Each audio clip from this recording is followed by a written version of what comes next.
Hello, everyone. This is Stephen Christie, a mental health professional, and welcome to our podcast where we dwell into the personal mental health journey and explore the challenges that different individuals have gone through. So, our main goal is to shed light on these mental health issues and raise awareness regarding all these mental health issues. Because what we see is depression and anxiety may look different for each individual. And this is our goal that we listen to the inspiring stories of other individuals and how they've dealt with it. Okay. So today with us we have Ms. Poornima Ujwal, who is a counseling psychologist. She's an accredited substance use counselor, a trauma-informed therapist, and also a CPR certified.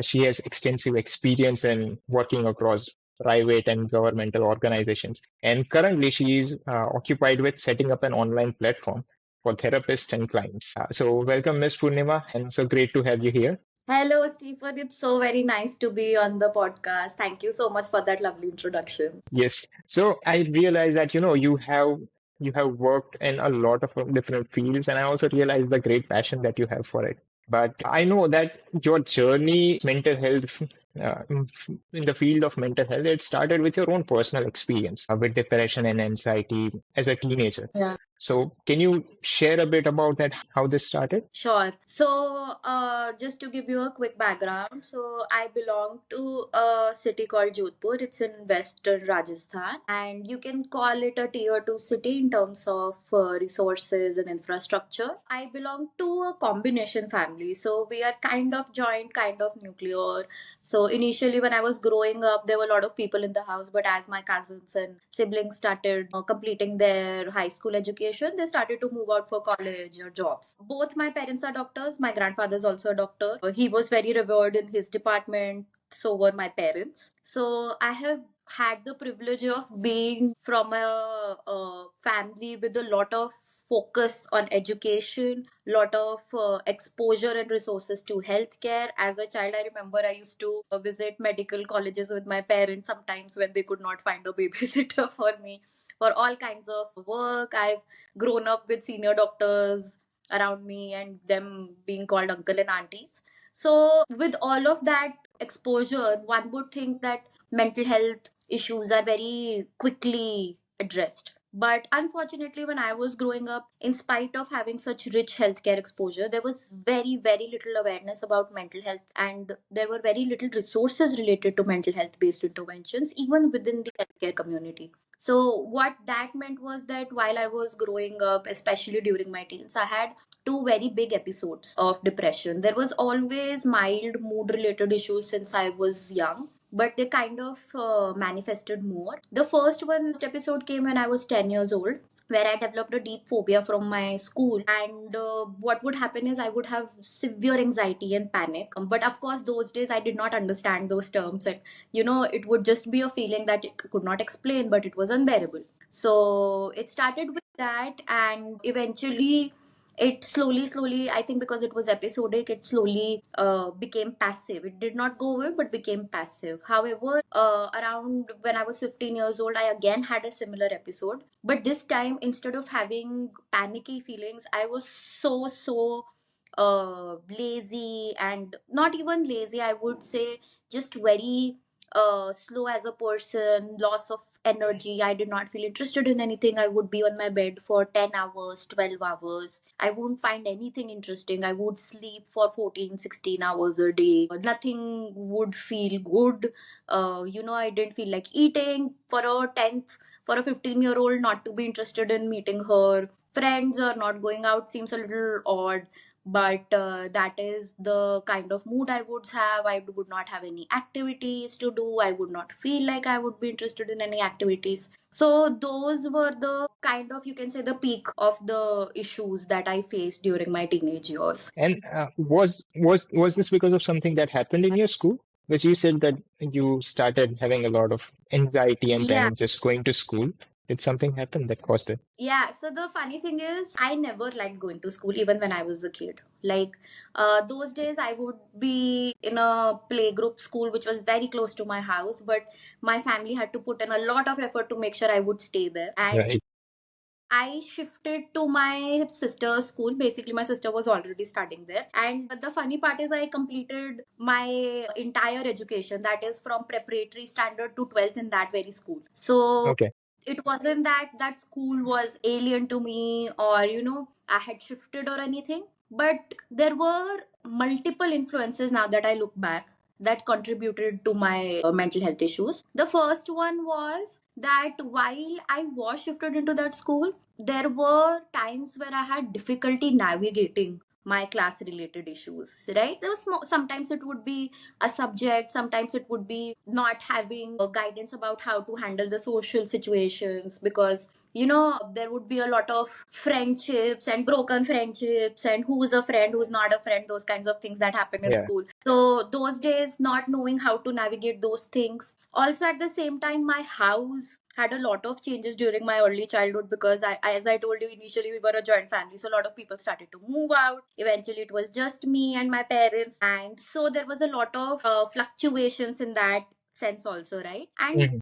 the funniest aspect is that in spite of having such comfort and familiarity, because of not having basic skills, things felt alien. Because of not having social skills, or because of not having somebody to get guidance from about these kinds of things, because it was never a priority, right? Even if you go to your parents, they're busy, they're doctors, they have a clinic to run, a house to run, so a family to run. So when you go to them and you tell them, oh, I had a fight with my friend today, they would be like, okay, that is sad, but it's okay, you can move on, there's nothing to work about, you will make a lot of friends throughout your school life.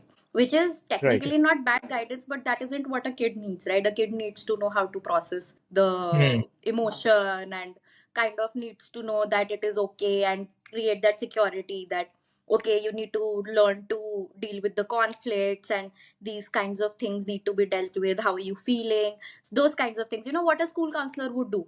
So some of it was that.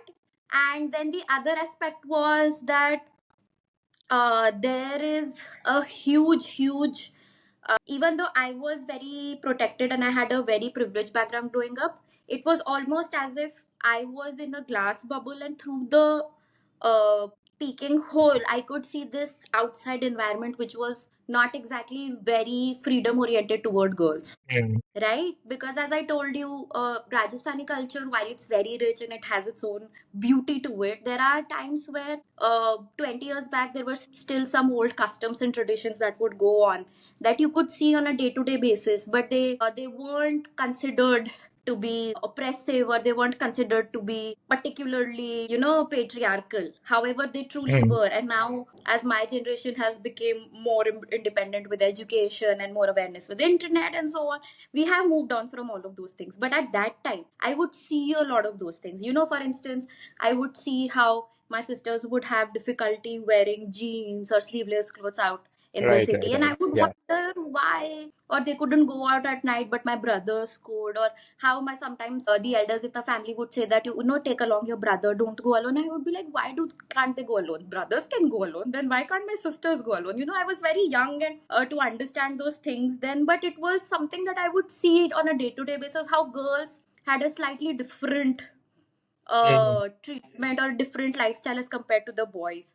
How girls also had to think about marriage and family setting, that would be their ultimate goal, and it wouldn't be a career. Whereas when I would be at home, my parents would be like, think about education, padhai naukri, padhai naukri, padhai naukri. Those So there things were were this also very conflict, confusing certain things to. were, yeah, going on in your mind, but then you did not have a space to just talk about it or process Correct, these issues. correct.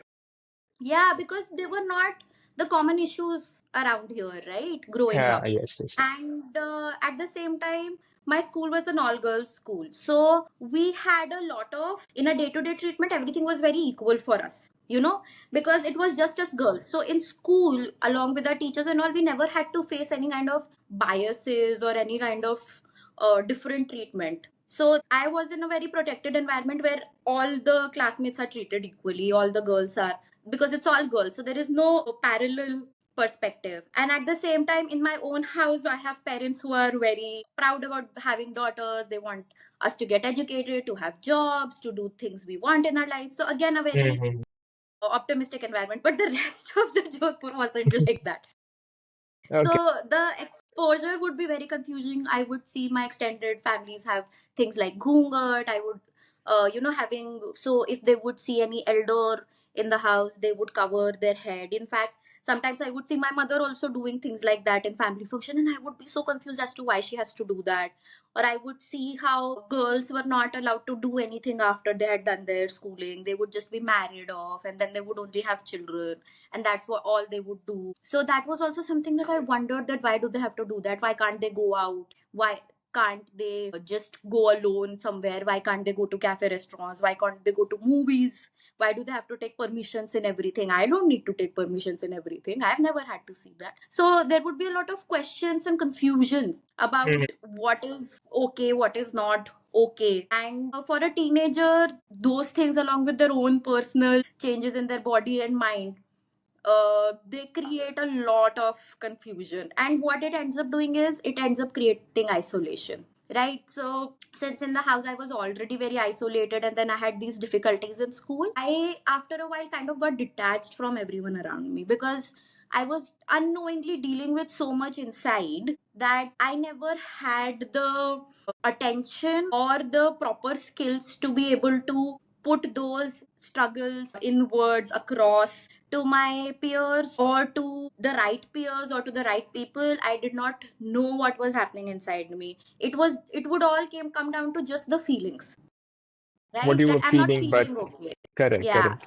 So my parents would often ask me what is wrong, what is happening, and I would say I'm not feeling okay, and they would say, okay, what has happened? Why are you not feeling okay? And I wouldn't have an answer, because to be honest, at that time I didn't even connect the dots, right? I just told them I don't like doing it. I just want to be in my room. And that would also confuse them. They would get concerned. They thought that, being a young girl, whether I've had some traumatic experience, they were worried that has somebody bullied me, has somebody hit me. They would ask me questions that why are you avoiding school? Why are you not going anywhere out? What is bothering you? Is there something we can help with? It's Hmm. okay, you can tell us. There is nothing wrong, but we will not scold you. But there was nothing to tell them except that I didn't want to go out anywhere.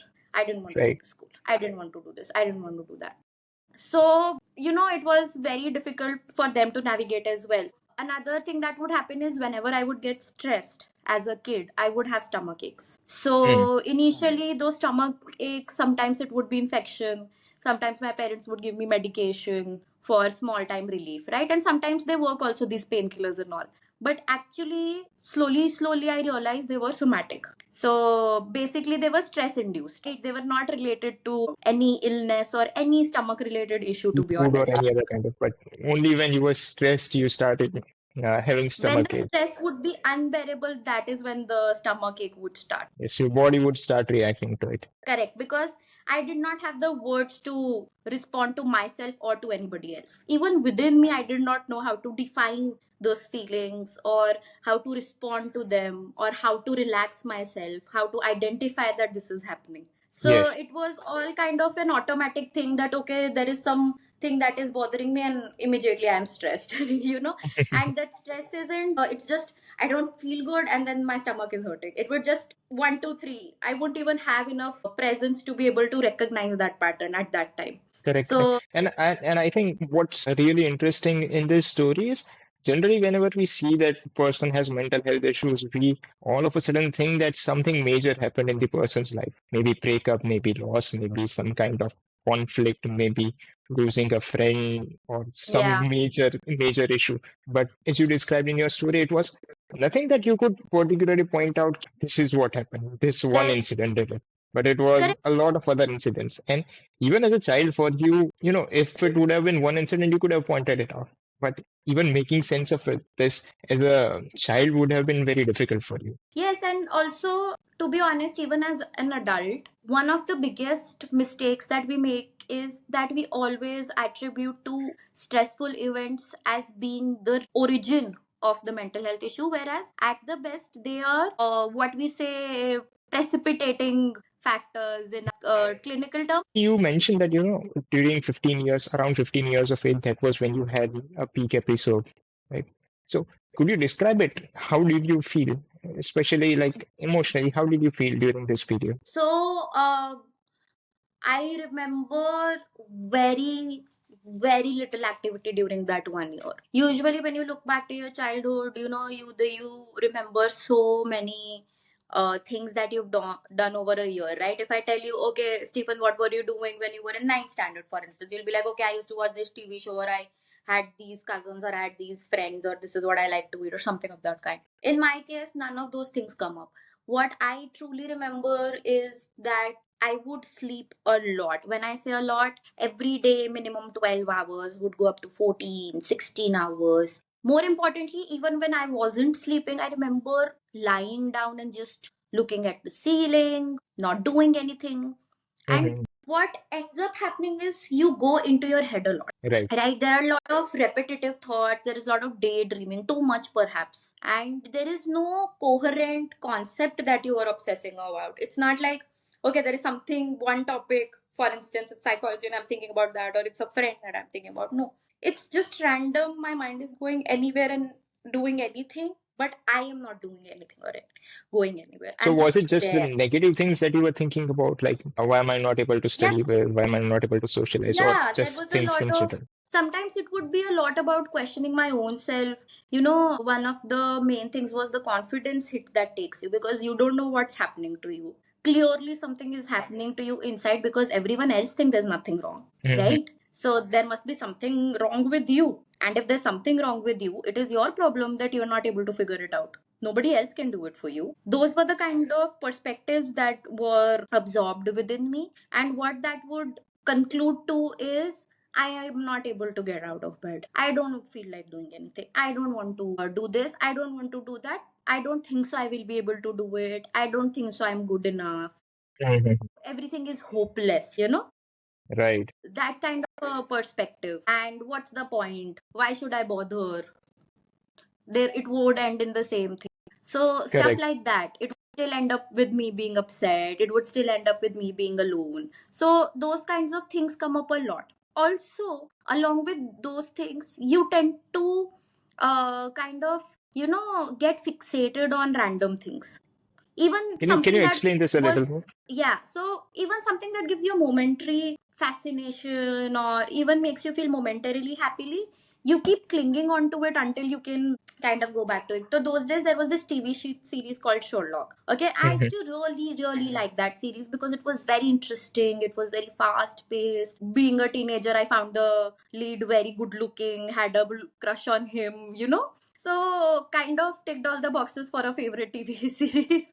And eventually I realized that even when I wasn't watching the show, I would just keep thinking about the show or the actor all the time, even more than it was needed. Of course, all teenagers go through obsession and crushes, and that's normal. What was weird was that nothing else would seem interesting enough, right? So I would keep on thinking about that, because I would feel, okay, this is something that I like, until I stopped liking it because I kind of overdid it, right? Yeah. Because it was Yes. at the end of the day just a series. So Hmm. but at that time, because I did not know how to relax myself, how to feel better, Correct. what ended up happening is something that even made me momentarily happy, I just latched onto it. Right. Right. Right.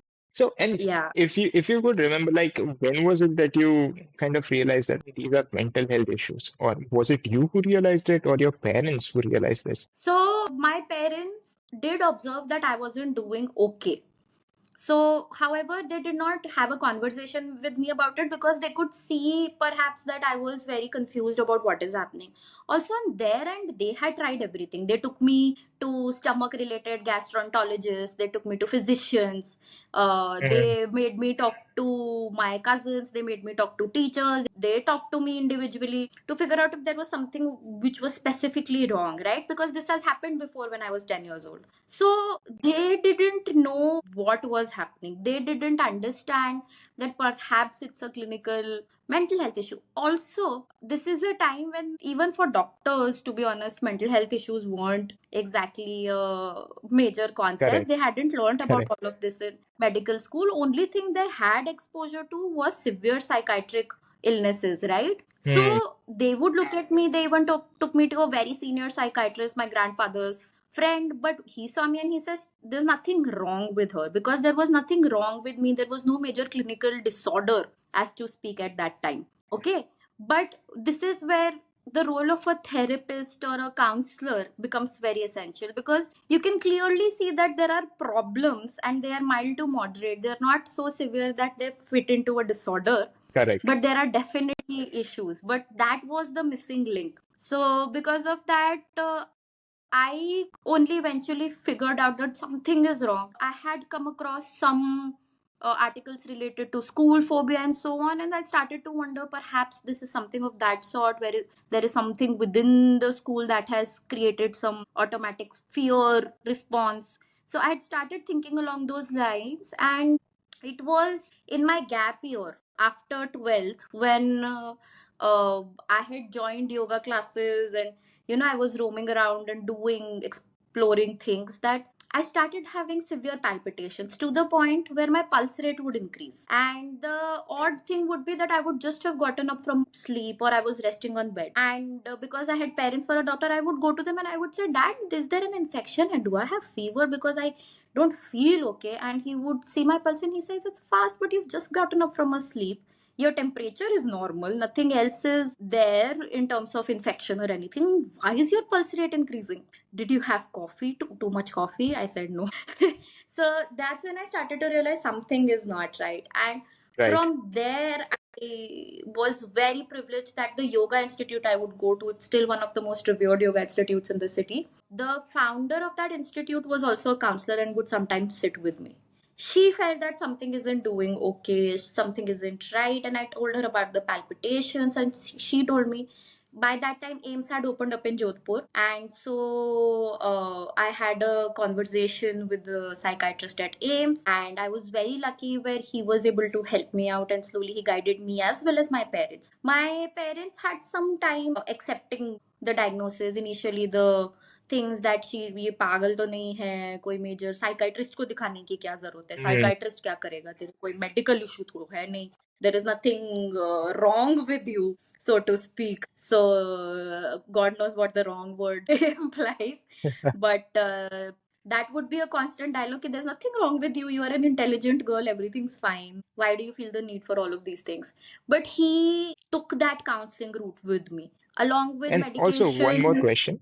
Yeah. How were you doing academically during that time? Were you maintaining your grades, or your grades also declined very much? Because, sometimes if So grades are good, it might seem the person is doing okay, but fascinatingly, Stephen, I performed above average always. There was only interesting. one or two subjects perhaps where I struggled a lot with. So even in fifth, when I had missed the whole year, I managed to get significantly good percentage, around 80 plus. And I remember one of the teachers had even called me to the class and made everyone clap, that in spite of missing the whole year, this girl has managed to get good grades, and you guys are some of you are still struggling in spite of being in classroom. And Correct, correct, correct. even later on, I never truly struggled with grades except in maths, because I was horrible and my anxiety kind of got. So the same way I would get happily fixated on Sherlock, I would get negatively fixated on maths. Like, I would get very scared if there was a maths test coming up, or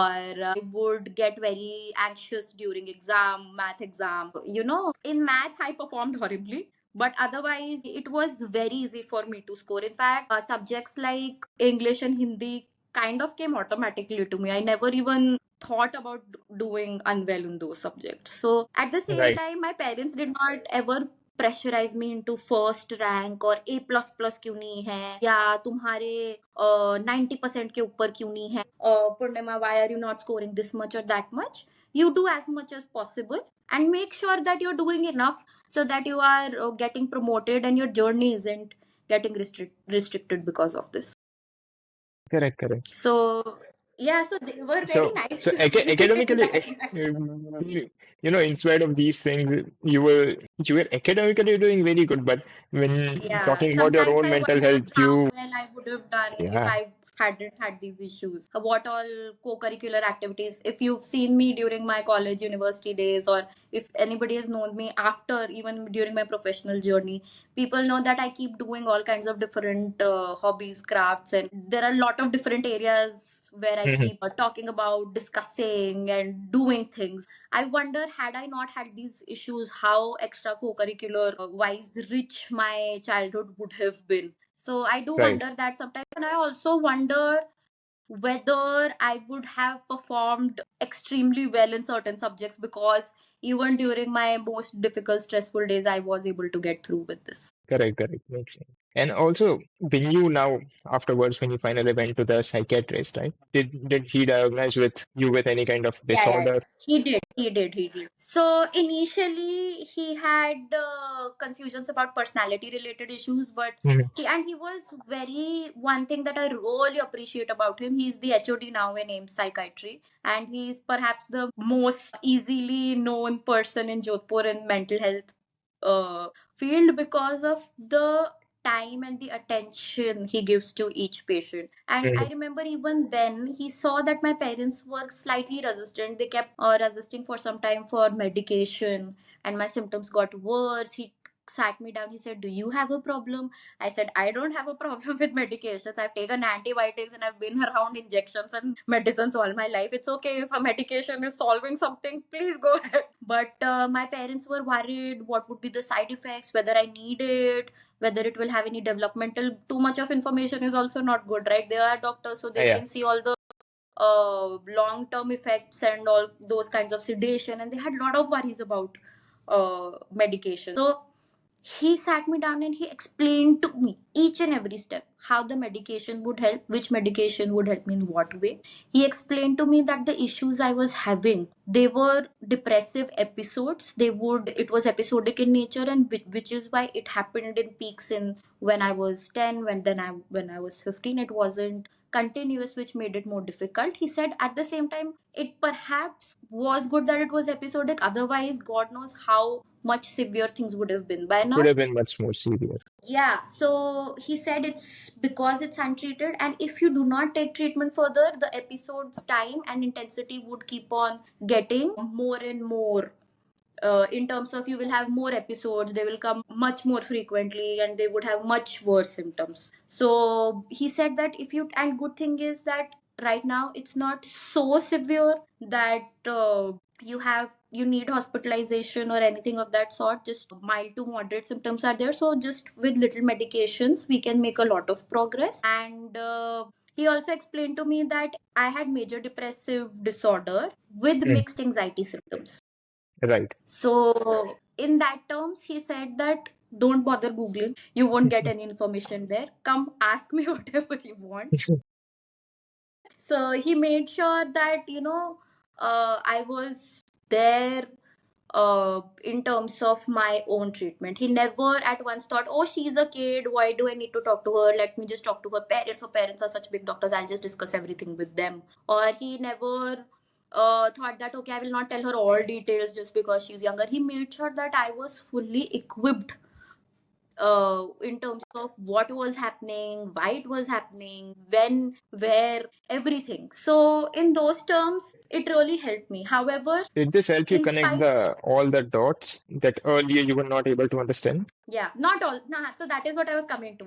So while he was able to take care of the symptoms, the anxiety and all, I still did not understand so many things. I still did not know how to adjust, so to speak, right? I Correct. still did Right. not have the skills. So what would happen is, after some time, while with the medications, some things like my activities, that intense anxiety would come down. There would be times it would rise, sometimes in front of him also. So Mhm. he was very confused. He would tell me, he said, Punima, I don't know why this is happening, because in terms of medication you're doing well, in terms of other aspects that you keep telling me, there doesn't seem to be a factor that is adding on. But the problem was that, unfortunately, that time in the department, they had just started it. There wasn't a psychologist or a counselor or a clinical psychologist Mhm. who could talk me through those perspectives, right? So finally, Correct. when I went to college, I figured out I need to do more. So I talked to another psychiatrist, because that's this psychiatrist only gave reference to somebody else, because he didn't want me to move to a new city without any kind of support. Mhm. How helpful he is, just to also Yeah. appreciate that he Exactly. made sure that even outside the hospital I am okay, I have somebody to talk to about all of this. So there again I started things, but this time, along with that, I also started counseling sessions. It took me a while to find the right person. Initially, the psychiatrist in Baroda kind of took care of a lot of things. He was more equipped, but later on, I realized that therapy is needed. But one different aspect that this psychiatrist did was he helped me connect the dots. He explained to me how so many of the issues are there because of not having emotional and mental health based resources as a child. He explained to me that you have very low confidence because of some of the things that have happened related to your mental health and your environment. He explained to me that this low confidence is further making your depression worse because it makes you more isolated. It makes you think that you are not good enough or you're feeling Mm-hmm. hopeless. He also told me that your family is not able to understand some of these things, so you need to stop seeking validation and think of working Mm. on yourself on your own. So from there, that journey started, and I realized that okay, there are questions that I do not have answers to. There are things that I'm still not able to verbalize well. So that's when I realized, okay, nothing doing. I need a therapist, and I was very lucky in Baroda. I was able to find a therapist, and I started, I think, in my bachelor's, and I continued all the way into my master's. And since then, I Okay, have right. made sure that I have a therapist with me. So that is how it started. So I think And I've having a psychiatrist, starting off with a psychiatrist was a very good start. But for many of the things that you could not understand, that is where the role of the therapist helped you. And I truly started to heal only after I had therapy and medication. Only medication didn't. It might have helped with some basic things like sleep or that feeling panic related intensities, but it could not remove the feelings, the negative thoughts, Mm. the social adjustment, the emotions, moods. Those things I started to truly heal from and understand only when I When started you went to therapy. the Plus, the most important aspect, I was able to give words to what I was feeling. I think that's So very, many very times. important, Yes, especially for every individual who is going through any kind of mental health journey, because it frustrates you a lot when you're not able to understand what's going on. something is going wrong inside you. You don't know what it is. Why is it? How did it start? Nothing. And Exactly. that can be And so scary for any human. you also start blaming yourself that something is wrong with me because you are not able to find any connections to why this must be happening. But when you are Yeah. able to kind of maybe point out at things, uh, it kind of makes you feel that can be in control of this things rather than More these things just being out of control. True. More importantly, it is only later on that I realized uncertainty will always lead to some kind of concerns or anxiousness in human beings. Not Correct. knowing something, it has evolutionary designed us to be prepared for things that might be dangerous or might not be good for us, right?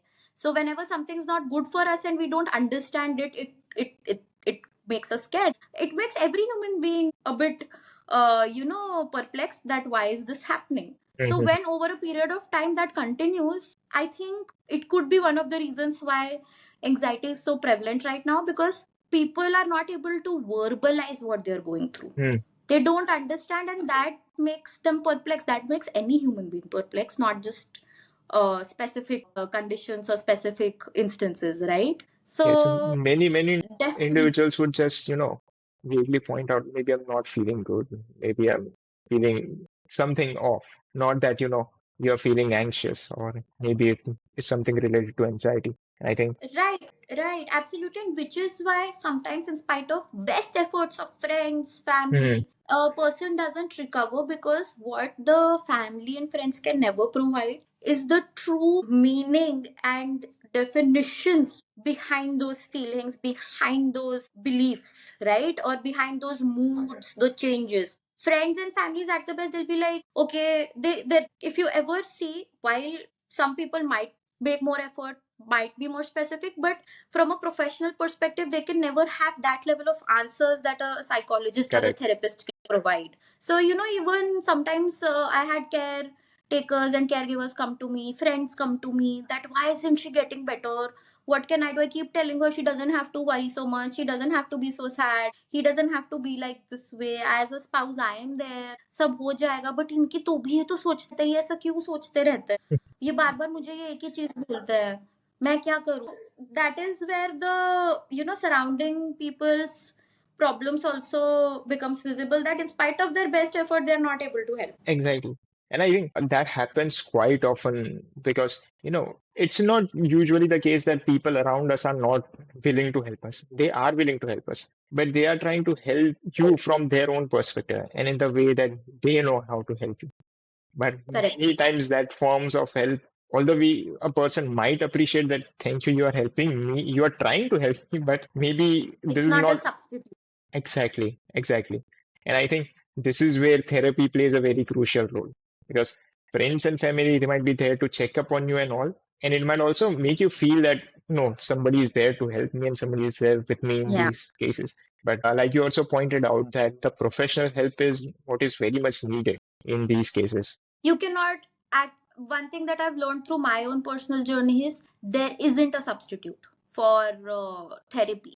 Not because while even for medications to some aspect, I would say that when they're necessary, it is important to figure out what works best for you. At the same time, therapy is completely non substitutable. A lot of people think that, I just go on a vacation, or I just there's nothing wrong with it. All of us do it, and they might be relaxing. I'm not lying, they aren't, but they are not a substitute for the professional perspective that a therapist can add to your life in terms of defining what is wrong, answering those questions for you to understand better, for me to be able to understand that that low self esteem was coming from ABC sources, and this is how I'm displaying it. This is how it's coming out in my friendships. This is how it is coming out in my social skills. Was the need that the therapist fulfilled. And I think here, what's I think very crucial to differentiate is certain things can be therapeutic, but they are not a substitute for therapy. Like going to vacation, it can be therapeutic for you.